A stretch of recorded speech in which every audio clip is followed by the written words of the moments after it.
So the brother posted a question that the killing of an ant, and even if it is an ant, that it is it's harmful. But on the broader side, Muslims normally what they do is they try to slaughter cows and everything. So they, according to him, that Muslims eat more of beef, mutton, and so is that not wrong? Because in both in Gita and Bible and Quran, everywhere you should show mercy to all animals. So, but that's not being followed. Brother asked a question that even killing an ant is wrong and killing living creature is wrong. So why do Muslims have non-veg by having mutton, beef, killing animals? Isn't it wrong? Shouldn't we show mercy? I do agree with the brother, the first part of his question. And I understand that he can understand English, but he cannot speak. There are many people there we have who can understand English, but cannot speak English, and they ask in Urdu. So I believe the brother can understand English, but he can't ask the question in English because he's more fluent in Tamil. As far as killing any living creature unnecessary, it's a sin even in Islam. Even in Islam, it's a sin to kill any living creature unnecessary. And there are hadith in which the Prophet has said, when a person was there making a bonfire, the Prophet said, don't make a bonfire there because there are ants. Shift the position. That means the Prophet also was worried that that bonfire may kill the ants. So he asked the Sahabas to shift the position so that the ants don't get killed. Now coming to a basic question, that why do Muslims have non-veg, killing animals for non-veg, etc. First, I'd like to tell you that a Muslim can be a very good Muslim even by being a pure vegetarian. Eating non-veg is not compulsory in Islam, but because our Creator Allah subhanahu wa ta'ala has given permission to have non-veg, why should we not have it? If we analyze, it's mentioned in the Quran, in Surah Ma'idah chapter 5 verse number 1, that eat of the four-footed animals, eat of the four-footed animals which have been made lawful for you. Quran says in Surah Nahl chapter 16 verse number 5, that Almighty God has made for you to eat the meat of the cattle. And several places, Surah Mu'minun chapter 23 verse 21, many places. Now scientifically if we analyze that there is no vegetarian food which has all the requirements for a human being. The human beings require amino acids. They require 21 amino acids, out of which most of them are produced in the body, but 8 have to be supplemented from the diet. These are called as 8 essential amino acids.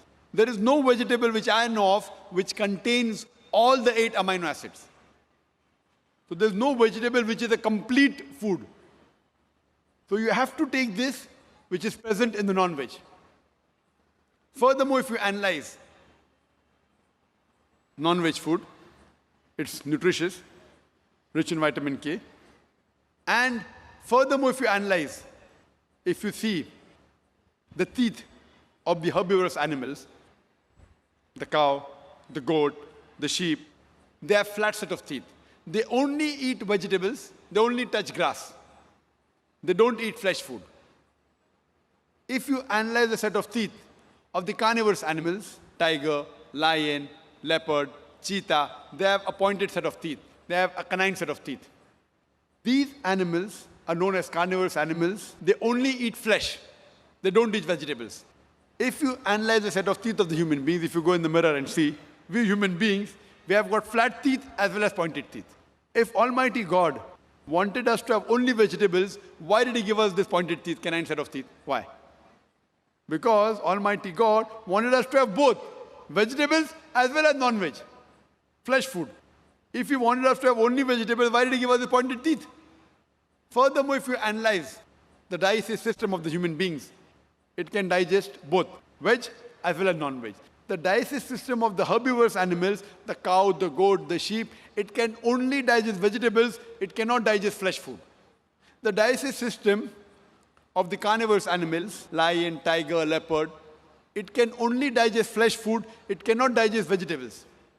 But the digestive system of the human beings has a small intestine and a large intestine. It can digest both veg as well as flesh food, as well as non-veg food. If Almighty God wanted us to be a pure vegetarian, Why did he give us the digest system? We can digest both, but natural to have it. So if you analyze, Almighty God made the human being in such a way so that they could eat vegetables as well as flesh food, veg as well as non-veg. And many people have a misconception that most of the religions, they prohibit the eating of non-veg food. And many of the Hindus, they have a misconception. And they think that Hinduism prohibits the eating of non-veg food. In fact, if you read the Hindu scriptures, if you read Manusmriti, chapter number 5, verse number 30, it says, Almighty God created some animals to eat and some to be eaten. So those who eat the animals created to be eaten, you're not doing a sin. It's mentioned in Manusmriti, chapter number 5, verse number 39. Almighty God created sacrificial animals. So if you eat the sacrificial animals, you're not doing a sin. Manusmriti chapter number 5 verse 41 says that killing of the sacrificial animal is not a sin. There are many quotations in the Hindu scriptures which talk about eating of non-veg food. If you read Mahabharata, Anushasan Parv, chapter number 88, Yudhishthir, who was the eldest brother of the Pandavas, he asked Bhishma that what things should he give in yagna, in puja, so that our ancestors will be satisfied. So Bhishma replies that if in puja, if in yagna, if you give herbs and shrubs and vegetables, our ancestors will be satisfied for 1 month. If you give fish, satisfied for 2 months. If you give meat, for 3 months.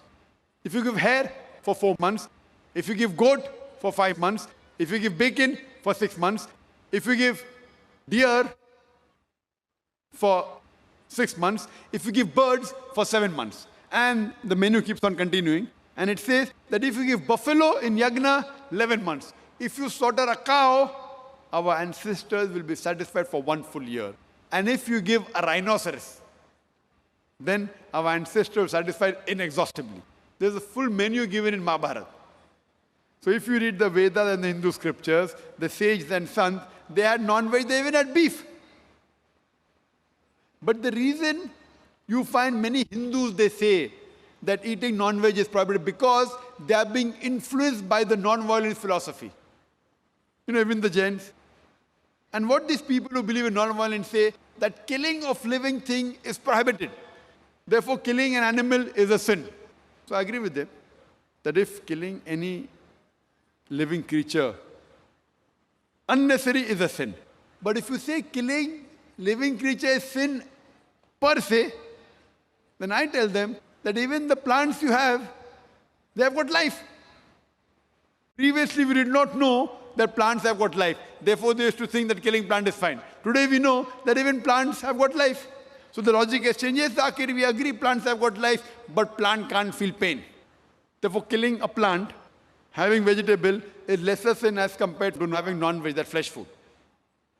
Today, science advance have come to know that even the plants can feel pain. But when the plants cry out, we human beings cannot hear the cry of the plant because we can hear only between 20 cycles per second to 20,000 cycles per second.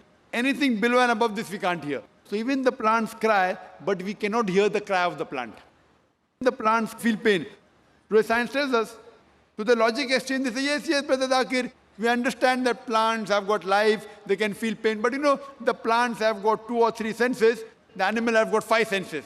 Therefore, killing animal is a greater sin.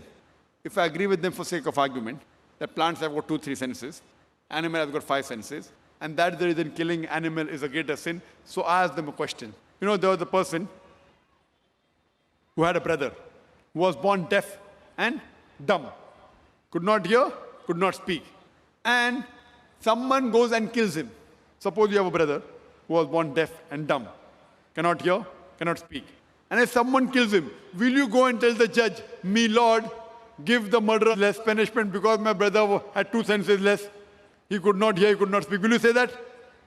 Or you will tell, me Lord, give the murderer double punishment because my brother was masoom, he was innocent. He could not hear, he could not speak. So in Islam, it does not mean that if you have 2 senses less, you have less punishment, or you have more senses, more punishment. Quran says, eat of the good things they have provided to you. As long as the thing is good and halal, it is permitted, you can have. So in Islam, we are allowed to slaughter animal only for eating. Unnecessary for hunting, for sports is prohibited. Like making a bonfire, ants are being killed, the Prophet said don't do it. So killing any living creature is prohibited unless if it is for eating for survival and it is amongst the permitted animals which God has given permission. As Manusmriti says, God has created some animal to eat and some to be eaten. If you kill the animal to be eaten, you're not doing a sin. Otherwise, generally, I per se, if you analyze, I've got no problem if the non-Muslims don't have non-veg. Because if every non-Muslim in India starts having non-veg, then the price of mutton and beef will go high. So I've got no problem if the non-Muslims don't have non-veg. But if anyone takes an objection that killing animal is a sin, that's the time I give this answer. Otherwise, in Islam, you can be a very good Muslim even by being a pure vegetarian. But since Allah has given permission, there is no harm if you have non-veg, as long as it is among the permitted animals. Hope that answers the question.